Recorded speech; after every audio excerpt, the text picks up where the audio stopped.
A Room with a View by E.M. Forster. Chapter 15. The Disaster Within. The Sunday after Miss Bartlett's arrival was a glorious day, like most of the days of that year. In the Wold, autumn approached, breaking up the green monotony of summer, touching the parks with the grey bloom of mist, the beech trees with russet, the oak trees with gold. Up on the heights, battalions of black pines witnessed the change, themselves unchangeable. Either country was spanned by a cloudless sky, and in either arose the tinkle of church bells. The garden of Windy Corner was deserted except for a red book, which lay sunning itself upon the gravel path. From the house came incoherent sounds, as of females preparing for worship. "The men say they won't go." "Well, I don't blame them." "Minnie says need she go?" "Tell her. No nonsense." "Anne, Mary, hook me behind." "Dearest Lucia, may I trespass upon you for a pin?" For Miss Bartlett had announced that she, at all events, was one for church.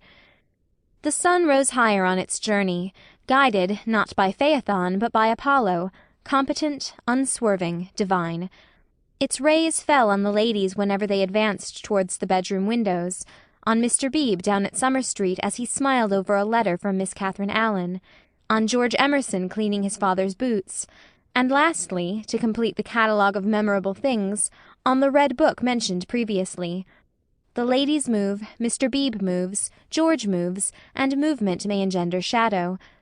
But this book lies motionless, to be caressed all the morning by the sun, and to raise its covers slightly, as though acknowledging the caress. Presently Lucy steps out of the drawing-room window. Her new cerise dress has been a failure, and makes her look tawdry and wan. At her throat is a garnet brooch, on her finger a ring set with rubies, an engagement ring. Her eyes are bent to the Wold. She frowns a little, not in anger, but as a brave child frowns when he is trying not to cry. In all that expanse no human eye is looking at her, and she may frown unrebuked, and measure the spaces that yet survive between Apollo and the western hills. "Lucy, Lucy, what's that book? Who's been taking a book out of the shelf and leaving it about to spoil?" "It's only the library book that Cecil's been reading." "But pick it up, and don't stand idling there like a flamingo." Lucy picked up the book and glanced at the title listlessly. Under a Loggia. She no longer read novels herself, devoting all her spare time to solid literature in the hope of catching Cecil up. It was dreadful how little she knew, and even when she thought she knew a thing, like the Italian painters, she found she had forgotten it. Only this morning she had confused Francesco Francia with Piero della Francesca, and Cecil had said, "What? You aren't forgetting your Italy already?" And this too had lent anxiety to her eyes when she saluted the dear view and the dear garden in the foreground, and above them, scarcely conceivable elsewhere, the dear sun. "Lucy, have you a sixpence for Minnie, and a shilling for yourself?" She hastened in to her mother, who was rapidly working herself into a Sunday fluster. "It's a special collection. I forget what for. I do beg. Not vulgar clinking in the plate with half-pennies. See that Minnie has a nice, bright sixpence. Where is the child? Minnie! That book's all warped. Gracious, how plain you look. Put it under the atlas to press, Minnie." "Oh, Mrs. Honeychurch?" From the upper regions. "Minnie, don't be late. Here comes the horse." It was always the horse, never the carriage. "Where's Charlotte? Run up and hurry her. Why is she so long? She had nothing to do. She never brings anything but blouses. Poor Charlotte. How I do detest blouses. Minnie!" Paganism is infectious, more infectious than diphtheria or piety, and the rector's niece was taken to church protesting. As usual, she didn't see why. Why shouldn't she sit in the sun with the young men? The young men, who had now appeared, mocked her with ungenerous words. Mrs. Honeychurch defended orthodoxy, and in the midst of the confusion Miss Bartlett, dressed in the very height of the fashion, came strolling down the stairs. "Dear Marian, I am very sorry, but I have no small change, nothing but sovereigns and half-crowns. Could any one give me—" "Yes, easily. Jump in. Gracious me, how smart you look! What a lovely frock! You put us all to shame. If I did not wear my best rags and tatters now, when should I wear them? Said Miss Bartlett reproachfully. She got into the victoria and placed herself with her back to the horse. The necessary roar ensued, and then they drove off. Goodbye. Be good, called out Cecil. Lucy bit her lip, for the tone was sneering. On the subject of church and so on, they had had rather an unsatisfactory conversation. He had said that people ought to overhaul themselves, and she did not want to overhaul herself. She did not know it was done. Honest orthodoxy Cecil respected, but he always assumed that honesty is the result of a spiritual crisis. He could not imagine it as a natural birthright that might grow heavenward like flowers. All that he said on this subject pained her, though he exuded tolerance from every pore. Somehow the Emersons were different.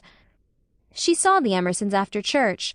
There was a line of carriages down the road, and the Honeychurch vehicle happened to be opposite Cissy Villa. To save time, they walked over the green to it, and found father and son smoking in the garden. "Introduce me," said her mother. "unless the young man considers that he knows me already." He probably did, but Lucy ignored the sacred lake and introduced them formally. Old Mr. Emerson claimed her with much warmth, and said how glad he was that she was going to be married. She said yes, she was glad too, and then, as Miss Bartlett and Minnie were lingering behind with Mr. Beebe, she turned the conversation to a less disturbing topic, and asked him how he liked his new house. "Very much," he replied, but there was a note of offence in his voice. She had never known him offended before. He added, "We find, though, that the Miss Allens were coming, and that we have turned them out. Women mind such a thing. I'm very much upset about it." "I believe that there was some misunderstanding," said Mrs. Honeychurch uneasily. "Our landlord was told that we should be a different type of person," said George, who seemed disposed to carry the matter further. "He thought we should be eristic. He is disappointed." "And I wonder whether we ought to write to the Miss Allens and offer to give it up. What do you think?" He appealed to Lucy. "Oh, stop, now you have come," said Lucy lightly. She must avoid censuring Cecil, for it was on Cecil that the little episode turned, though his name was never mentioned. "So George says. He says that the Miss Allens must go to the wall. Yet it does seem so unkind." "There is only a certain amount of kindness in the world," said George, watching the sunlight flash on the panels of the passing carriages. "Yes," exclaimed Mrs. Honeychurch. "that's exactly what I say. Why all this twiddling and twaddling over the two Miss Allens?" "There is a certain amount of kindness, just as there is a certain amount of light," he continued in measured tones. "We cast a shadow on something wherever we stand, and it is no good moving from place to place to save things, because the shadow always follows. Choose a place where you won't do harm. Yes, choose a place where you won't do very much harm, and stand in it for all you are worth, facing the sunshine."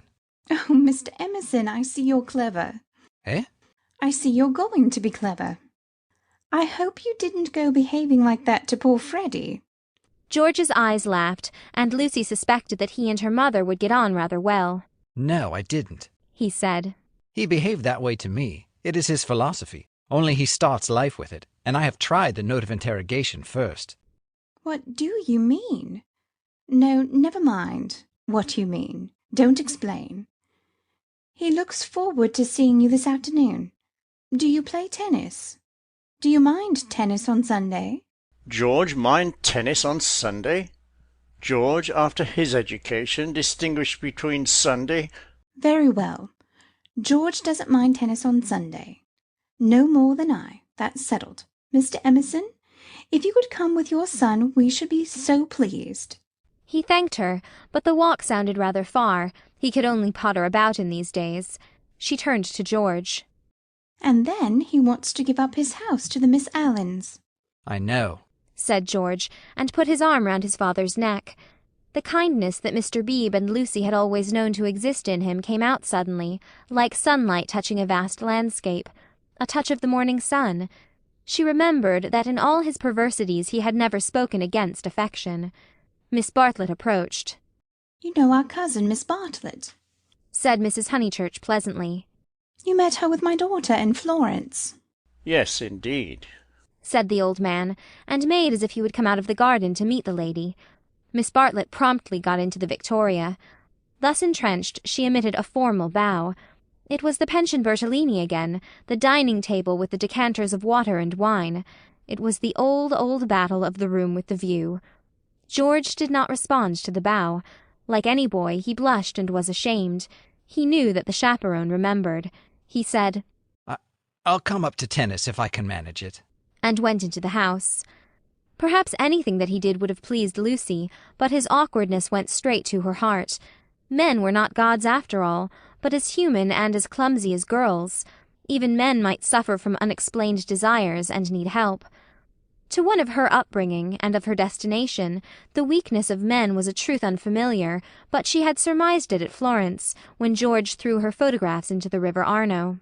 George, don't go, cried his father, who thought it a great treat for people if his son would talk to them. George has been in such good spirits today, and I am sure he will end by coming up this afternoon. Lucy caught her cousin's eye. Something in its mute appeal made her reckless. Yes, she said, raising her voice. I do hope he will. Then she went to the carriage and murmured, The old man hasn't been told. I knew it was all right. Mrs. Honeychurch followed her, and they drove away. Satisfactory that Mr. Emerson had not been told of the Florence escapade, yet Lucy's spirits should not have leapt up as if she had sighted the ramparts of heaven. Satisfactory, yet surely she greeted it with disproportionate joy. All the way home the horse's hoofs sang a tune to her. He has not told. He has not told. Her brain expanded the melody. He has not told his father, to whom he tells all things. It was not an exploit. He did not laugh at me when I had gone. She raised her hand to her cheek. He does not love me. No. How terrible if he did. But he has not told. He will not tell. She longed to shout the words, It is all right. It's a secret between us two forever. Cecil will never hear. She was even glad that Miss Bartlett had made her promise secrecy that last dark evening at Florence, when they had knelt packing in his room. The secret, big or little, was guarded. Only 3 English people knew of it in the world. Thus she interpreted her joy. She greeted Cecil with unusual radiance, because she felt so safe. As he helped her out of the carriage, she said, The Emersons have been so nice. George Emerson has improved enormously. How are my protégés? asked Cecil, who took no real interest in them, and had long since forgotten his resolution to bring them to Windy Corner for educational purposes. Protégés? She exclaimed with some warmth. For the only relationship which Cecil conceived was feudal, that of protector and protected. He had no glimpse of the comradeship after which the girl's soul yearned. You shall see for yourself how your protégés are. George Emerson is coming up this afternoon. He is a most interesting man to talk to. Only don't, she nearly said, don't protect him. But the bell was ringing for lunch, and, as often happened, Cecil had paid no great attention to her remarks. Charm, not argument, was to be her forte. Lunch was a cheerful meal. Generally Lucy was depressed at meals. Someone had to be soothed, either Cecil or Miss Bartlett, or a being not visible to the mortal eye, a being who whispered to her soul, It will not last, this cheerfulness. In January you must go to London to entertain the grandchildren of celebrated men. But today she felt she had received a guarantee. Her mother would always sit there, her brother here. The sun, though it had moved a little since the morning, would never be hidden behind the western hills. After luncheon they asked her to play. She had seen Gluck's Armide that year, and played from memory the music of the enchanted garden, the music to which Renaud approaches, beneath the light of an eternal dawn, the music that never gains, never wanes, but ripples forever like the tideless seas of fairyland. Such music is not for the piano, and her audience began to get restive, and Cecil, sharing the discontent, called out, Now play us the other garden, the one in Parsifal. She closed the instrument. Not very dutiful, said her mother's voice. Fearing that she had offended Cecil, she turned quickly round. There George was. He had crept in without interrupting her. "Oh, I had no idea," she exclaimed, getting very red, and then, without a word of greeting, she reopened the piano. Cecil should have the Parsifal, and anything else that he liked. "Our performer has changed her mind," said Miss Bartlett, perhaps implying she will play the music to Mr. Emerson. Lucy did not know what to do, nor even what she wanted to do. She played a few bars of the Flower Maiden's song very badly, and then she stopped. "I vote tennis," said Freddie, disgusted at the scrappy entertainment. "Yes, so do I." Once more she closed the unfortunate piano. "I vote you have a men's four." "All right." Not for me, thank you, said Cecil. I will not spoil the set. He never realized that it may be an act of kindness in a bad player to make up a fourth. "Oh, come along, Cecil. I'm bad, Floyd's rotten, and so I dare say is Emerson." George corrected him. I am not bad. One looked down one's nose at this. Then certainly I won't play, said Cecil, while Miss Bartlett, under the impression that she was snubbing George, added, "I agree with you, Mr. Vyse. You had much better not play. Much better not." Minnie, rushing in where Cecil feared to tread, announced that she would play. I shall miss every ball anyway, so what does it matter? But Sunday intervened and stamped heavily upon the kindly suggestion. Then it will have to be Lucy, said Mrs. Honeychurch. You must fall back on Lucy. There is no other way out of it. Lucy, go and change your frock. Lucy's Sabbath was generally of this amphibious nature. She kept it without hypocrisy in the morning, and broke it without reluctance in the afternoon. As she changed her frock, she wondered whether Cecil was sneering at her. Really, she must overhaul herself and settle everything up before she married him. Mr. Floyd was her partner. She liked music, but how much better tennis seemed. How much better to run about in comfortable clothes than to sit at the piano and feel girt under the arms. Once more music appeared to her the employment of a child. George served, and surprised her by his anxiety to win. She remembered how he had sighed among the tombs at Santa Croce because things wouldn't fit. How after the death of that obscure Italian, he had leant over the parapet by the Arno and said to her, I shall want to live, I tell you. He wanted to live now, to win at tennis, to stand for all he was worth in the sun which had begun to decline and was shining in her eyes, and he did win. Ah, how beautiful the wold looked! The hills stood out above its radiance, as Fiesole stands above the Tuscan plain, and the South Downs, if one chose, were the mountains of Carrara. She might be forgetting her Italy, but she was noticing more things in her England. One could play a new game with the view, and try to find in its innumerable folds some town or village that would do for Florence. Ah, how beautiful the wold looked! But now Cecil claimed her. He chanced to be in a lucid, critical mood, and would not sympathize with exaltation. He had been rather a nuisance all through the tennis, for the novel that he was reading was so bad that he was obliged to read it aloud to others. He would stroll round the precincts of the court and call out, I say, listen to this, Lucy. 3 split infinitives. Dreadful, said Lucy, and missed her stroke. When they had finished their set, he still went on reading. There was some murder scene, and really everyone must listen to it. Freddie and Mr. Floyd were obliged to hunt for a lost ball in the laurels, but the other two acquiesced. The scene is laid in Florence. What fun, Cecil! Read away. Come, Mr. Emerson, sit down after all your energy. She had forgiven George, as she put it, and she made a point of being pleasant to him. He jumped over the net, and sat down at her feet, asking, And are you tired? Of course I'm not. Do you mind being beaten? She was going to answer, no, when it struck her that she did mind, so she answered, yes. She added merrily, I don't see you're such a splendid player, though. The light was behind you, and it was in my eyes. I never said I was. Why, you did. You didn't attend.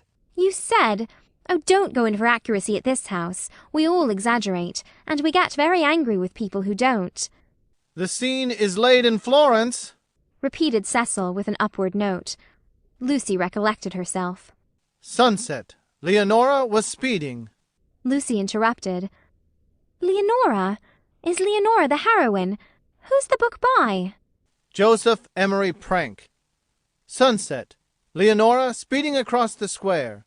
Pray the saints she might not arrive too late. Sunset, the sunset of Italy, under Orcagna's loggia. The Loggia de Lanzi, as we sometimes call it now. Lucy burst into laughter. Joseph Emery Prank, indeed! Why, it's Miss Lavish! It's Miss Lavish's novel, and she's publishing it under somebody else's name. Who may Miss Lavish be? Oh, a dreadful person. Mr. Emerson, you remember Miss Lavish. Excited by her pleasant afternoon, she clapped her hands. George looked up. Of course I do. I saw her the day I arrived at Summer Street. It was she who told me that you lived here. Weren't you pleased?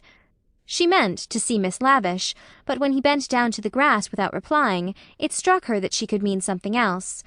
She watched his head, which was almost resting against her knee, and she thought that the ears were reddening. No wonder the novel's bad, she added. I never liked Miss Lavish. But I suppose one ought to read it, as one's met her. All modern books are bad, said Cecil, who was annoyed at her inattention, and vented his annoyance on literature. Everyone writes for money in these days. Oh, Cecil. It is so. I will inflict Joseph Emery Prank on you no longer. Cecil this afternoon seemed such a twittering sparrow. The ups and downs in his voice were noticeable, but they did not affect her. She had dwelt amongst melody and movement, and her nerves refused to answer to the clang of his. Leaving him to be annoyed, she gazed at the black head again. She did not want to stroke it, but she saw herself wanting to stroke it. The sensation was curious. How do you like this view of ours, Mr. Emerson? I never noticed much difference in views. What do you mean? Because they're all alike. Because all that matters in them is distance and air. Said Cecil, uncertain whether the remark was striking or not. My father... He looked up at her, and he was a little flushed.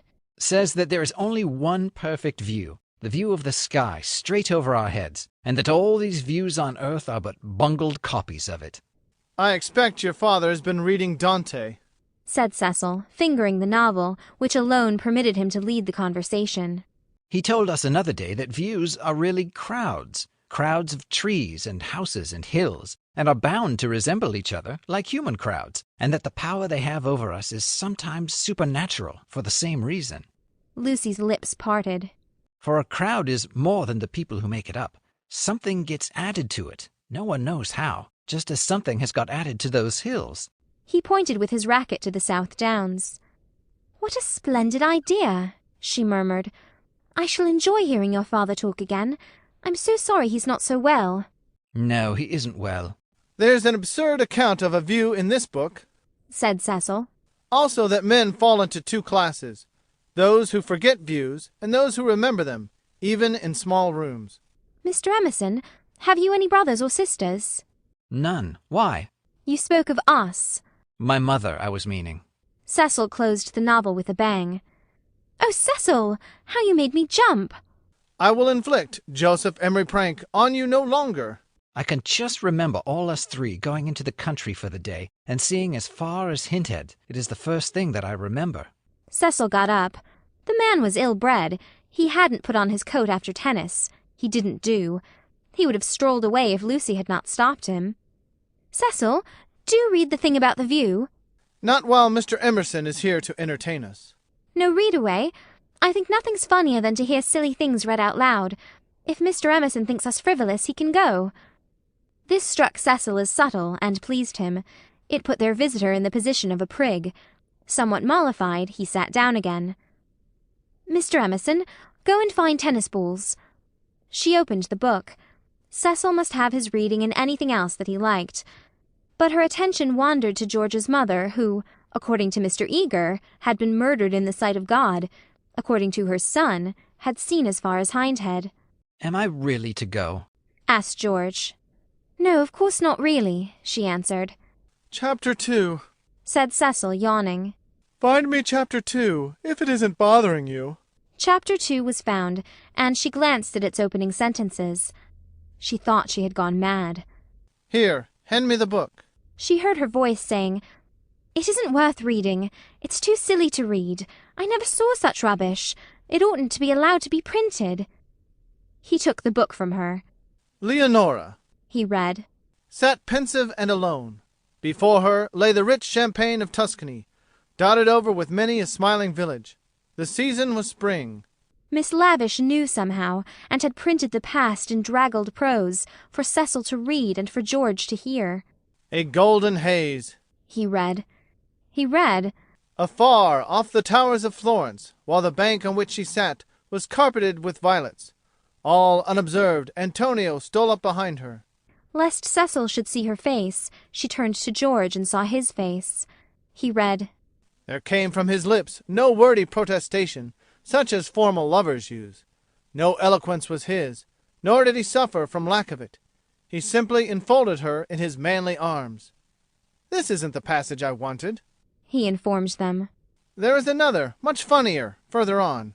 He turned over the leaves. Should we go into tea? Said Lucy, whose voice remained steady. She led the way up the garden, Cecil following her, George last. She thought a disaster was averted. But when they entered the shrubbery it came. The book, as if it had not worked mischief enough, had been forgotten, and Cecil must go back for it. And George, who loved passionately, must blunder against her in the narrow path. "No," she gasped, and for the second time was kissed by him. As if no more was possible, he slipped back. Cecil rejoined her. They reached the upper lawn alone. End of chapter 15.